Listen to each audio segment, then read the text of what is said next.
जाने प्रभु या तुम जानो, हम जाने प्रभु या तुम जानो,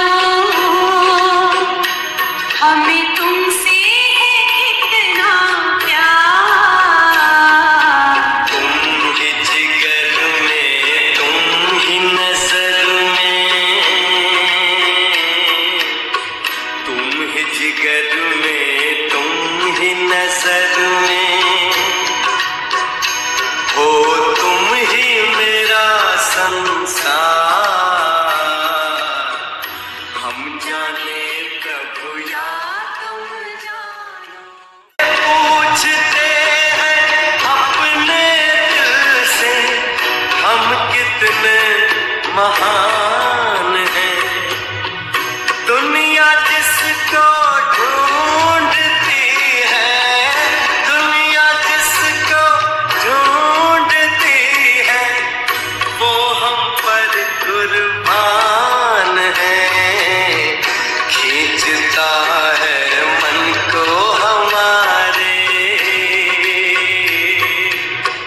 खींचता है मन को हमारे, पल पल तेरा प्यार। हम जाने प्रभु या तुम जानो।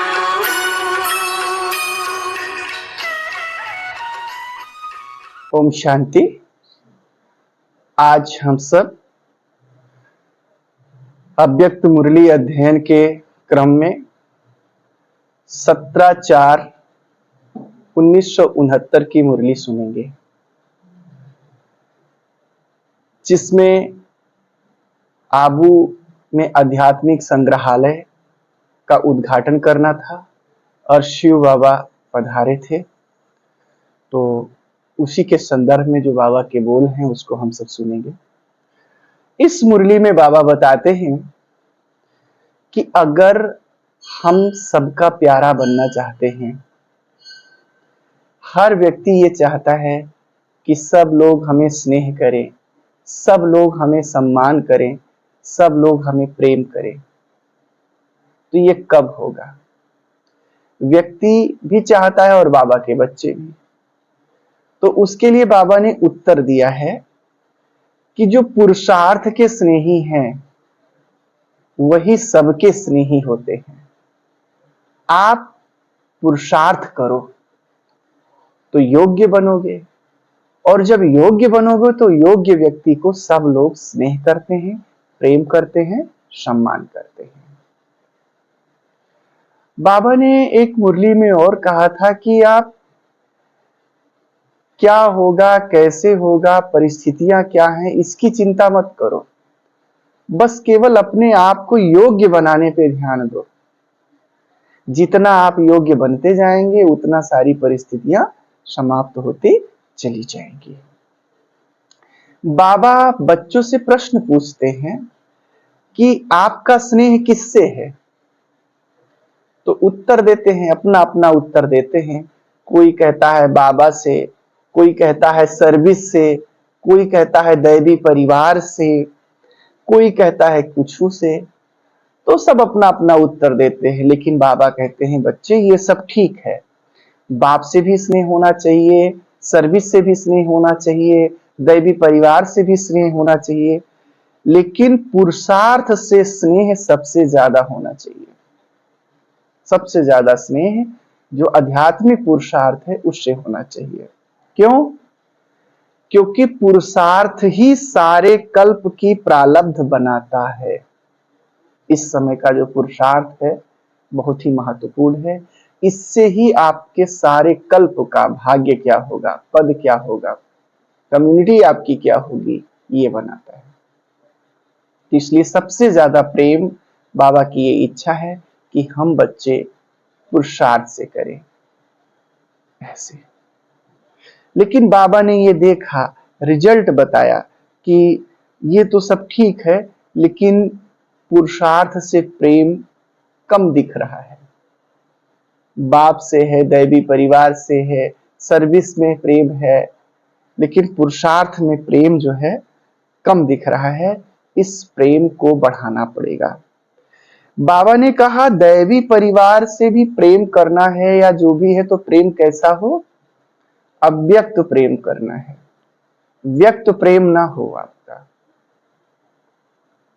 अव्यक्त प्रेम क्या होता है और व्यक्त प्रेम क्या होता है? कभी कभी आपने सुना होगा कहते हुए कि हम उनसे इतना प्रेम करते थे या हम उनसे ये चाहते थे बोलना, लेकिन हम उसको व्यक्त नहीं कर पाए। दैट मीन्स बोल तो मन के अंदर था तब तक अव्यक्त था, अब बाहर आ गया तो क्या हो गया? व्यक्त हो गया। तो अव्यक्त प्रेम, ये देखो बाबा दिव्य प्रेम करना सिखा रहा है हम सबको कि हमारा प्रेम अव्यक्त होना चाहिए। वर्तमान में जितने प्रेम हैं वो सब बड़े छिछले हैं, चाहे पिता पुत्र का प्रेम हो, चाहे प्रेमी प्रेमिकाओं का प्रेम हो, जितने भी प्रेम हैं, जितने भी प्रकार के कह सकते हैं, वो वास्तव में जो सागर जितना गहरा होता है उतना शांत होता है, गरजता नहीं, बहकता नहीं। ठीक उसी प्रकार से आपका प्रेम अगर रियल में गहरा है, जैसे देखो पिता का प्रेम बहुत गहरा होता है अपने संतानों के प्रति, तो पिता हमेशा डांटता रहता है बच्चों को और सब करता रहता है, लेकिन अंदर प्रेम होता है, वो व्यक्त नहीं कर पाता है कि हम तुमसे कितना प्रेम करते हैं। और ये देखा गया जब किसी पिता की संतान, युवा संतान अल्पायु हो जाती है या उसका मृत्यु हो जाता है, तो पिता 2 ही साल में क्या हो जाता है? बूढ़ा हो जाता है, कमजोर हो जाता है। इसका मतलब दुनिया में देखने में समय पे तो लग रहा होगा उसको तो प्रेम ही नहीं है, लेकिन अव्यक्त प्रेम था। वो प्रेम अपना दिखा नहीं पा रहा था अपने संतान को, लेकिन प्रेम था। माता के प्रेम क्या होते हैं और जो प्रेम होते हैं दिख जाते हैं थोड़ा बहुत। तो आज की दुनिया में जो प्रेम है कैसे हैं? व्यक्त प्रेम। हमारे रियल में छिछला प्रेम इसको कहेंगे, या कह सकते हैं जो छिछला है इसका मतलब उस प्रेम में क्या नहीं है? गहराई नहीं है। बहुत प्रेम है और थोड़ा सा कुछ ऊपर नीचे हुआ, खुट्टी हो गया, इसका मतलब प्रेम खत्म। तो छिछला प्रेम होने के नाते लोग एहसास दिलाते हैं, शेरो शायरी कहते तुम्हारे बिना तो रह नहीं सकते, ये कर डालेंगे, वो कर डालेंगे, तरह तरह के जो है बातें करते हैं, है ना। तो एक तो इतना बढ़िया प्रेम भी दिखाते हैं, फिल्मी प्रेम दुनिया में दिखा रहे हैं, और फिर उसके बाद देखते हैं शादी हुई तो साल भर के बाद तलाक हो रहा है, कोई किसी को ड्रम में भर रहा है, कोई किसी को कुकर में भर रहा है। इसका मतलब प्रेम क्या है? छिछला है, ऊपर का प्रेम है। अव्यक्त प्रेम यह होता है कि उसको जुबां पे नहीं आने दिया जाता है, न दिखावा उसमें होता है। अव्यक्त प्रेम एहसास की बात होती है।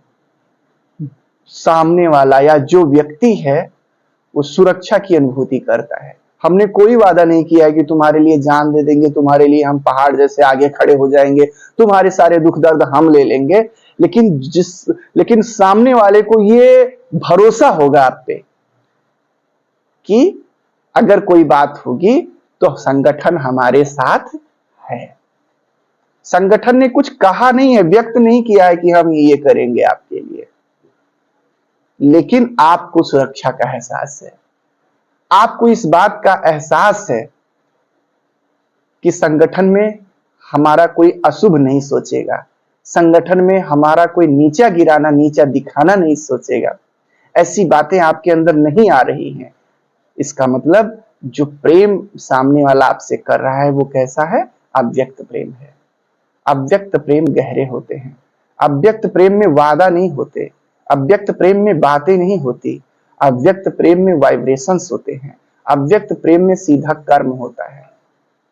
जरूरत है तो सीधा वो फर्ज निभाया गया, वो कर्म किया गया और उसके बाद भूल गया। ये नहीं कि अब निभाए हैं तो फिर उसको बार बार याद दिलावें कि तुम मर रहे थे ना, तो हमने किया था, तुमने किया था। वो ऐसा प्रेम नहीं होता है।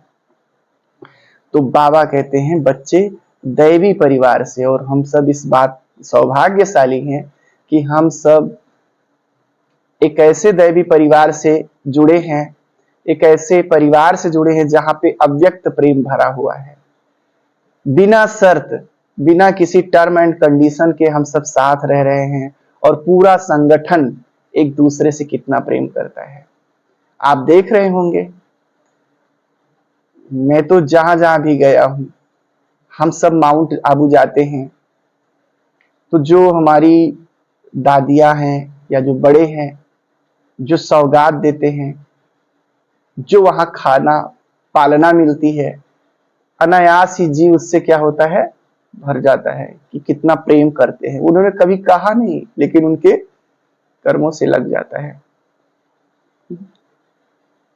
इतने बड़े बड़े गिफ्ट दे देते हैं, वो लगता है कि वाह कितना प्रेम करते हैं, जबकि ना वो हमको पर्सनली जानते, ना हम उनको जानते हैं। कहीं किसी सेवा में जाओ, वहां पे देखो सेवा करते हैं, फिर वहां के जो बड़े भाई बहने हैं प्रेम देते, स्नेह देते, सम्मान देते, और साथ साथ कुछ ऐसा इतनी पालना कर देते हैं कि अपने आप लग जाता है, अंदर से दिल में आ जाता है कि ये हमें कितना प्रेम करते हैं। ये है अव्यक्त प्रेम, जिसमें कोई शर्त नहीं है। भावर घूमते हैं जो शादी वाला, उसमें भी शर्त होता है, वो 7 भावर 7 शर्तें हैं। यहाँ पे कोई शर्त नहीं है एक दूसरे में, लेकिन फिर भी सुरक्षा, शुभ भावना, शुभकामना का एहसास हो रहा है। इसको कहते हैं अव्यक्त प्रेम। तो बाबा कहते हैं, बच्चे तुम्हें छिछला प्रेम नहीं करना है, तुम्हें प्रेम का दिखावा नहीं करना है, तुम्हारा प्रेम सागर की तरह गहरा होना चाहिए, क्योंकि तुम सागर के बच्चे हो। और जब तुम्हारा प्रेम अव्यक्त होगा, तब बाबा की अव्यक्त भासना तुम पर आएगी।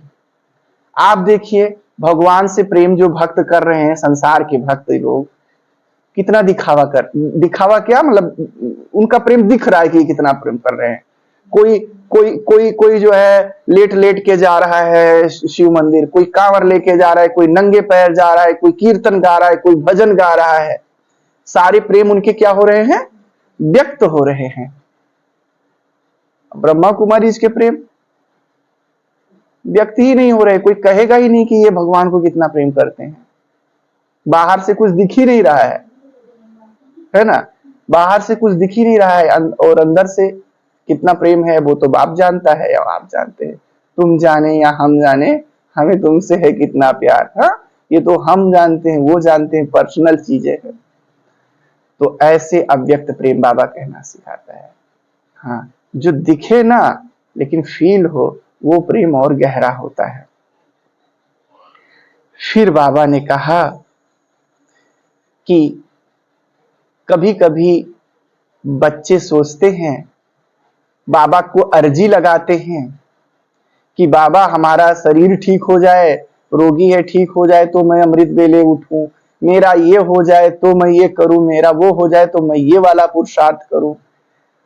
बाबा कहते हैं ये अर्जी मत लगाओ, तुम तो भगत बन गए। बाबा कहते हैं, माना बच्चे ये समझते हैं जब परिस्थिति ठीक हो जाए, बाहर की व्यवस्था ठीक हो जाए, तब हमारी अवस्था ठीक हो जाएगी। लेकिन बाबा कहते हैं, बच्चे स्व स्थिति से परिस्थिति को बदलना है। परिस्थिति को बदलने के चक्कर में मत पड़ो, व्यवस्था को बदलने के चक्कर में मत पड़ो।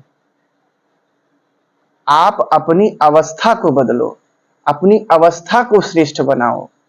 अवस्था अगर श्रेष्ठ बनती जाएगी तो व्यवस्था एक दिन अपने आप बदलती जाएगी। और एक बात और जो मेरा अपना अनुभव है, अभी हम सब संसार के जिस समय काल में चल रहे हैं, उसमें व्यवस्था किसी की भी हो बिगड़नी ही है। जो बाहरी व्यवस्था है वो बिगड़नी ही है, क्योंकि अभी धीरे धीरे विनाश का समय आ रहा है, परिस्थितियां बढ़नी है। तो बैंक करप्ट हो जाएंगे, किसी का पैसा है वो चोरी हो जाएगा, किसी का कुछ हो जाएगा, संसार की हालत बिगड़ेगी। दैट मीन्स हमारी भी व्यवस्था बिगड़ेगी, परिस्थितियां बढ़ेंगी ही।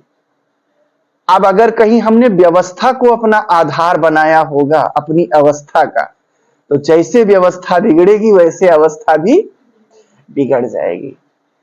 इसलिए हम पहले से मान लें कि व्यवस्था बिगड़नी ही है, इसलिए मेरी अवस्था का आधार शिव बाबा है, ज्ञान है, योग है।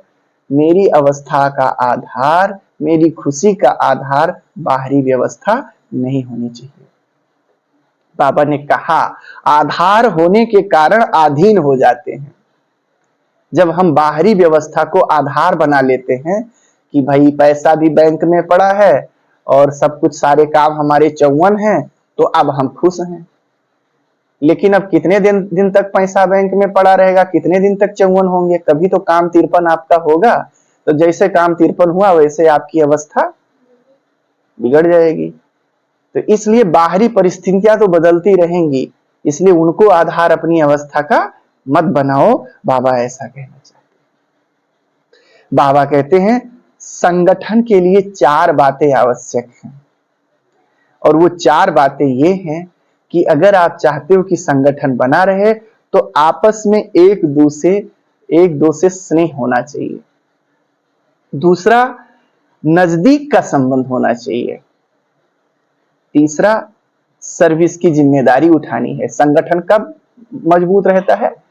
जब त्याग और तपस्या पर आधारित संगठन हो।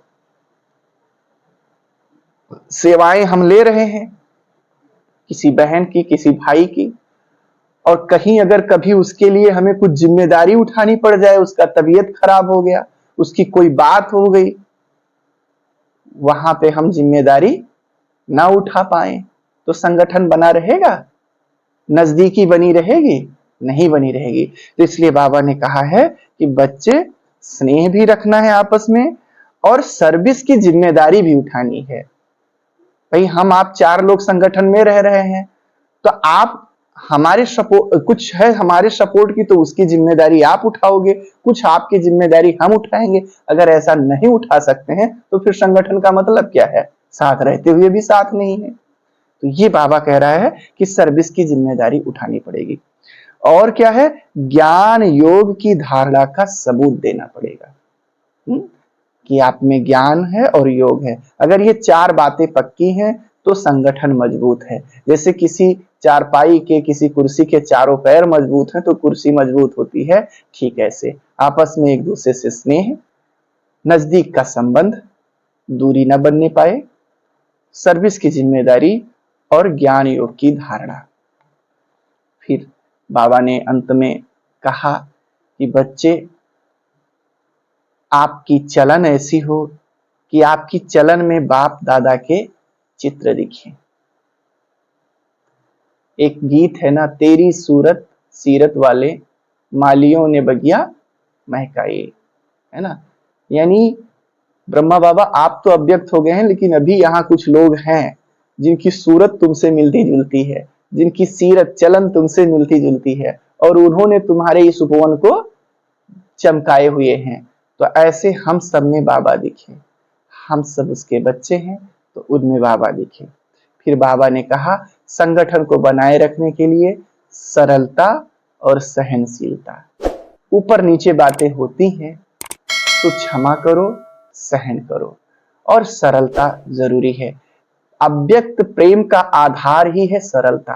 अगर सरलता नहीं है तो प्रेम नहीं है। ऐसे हमारा आपसे प्रेम नहीं है तो हम आपसे सरल भाव से बात नहीं कर सकेंगे, उठ बैठ नहीं सकेंगे। अच्छा, ओम शांति।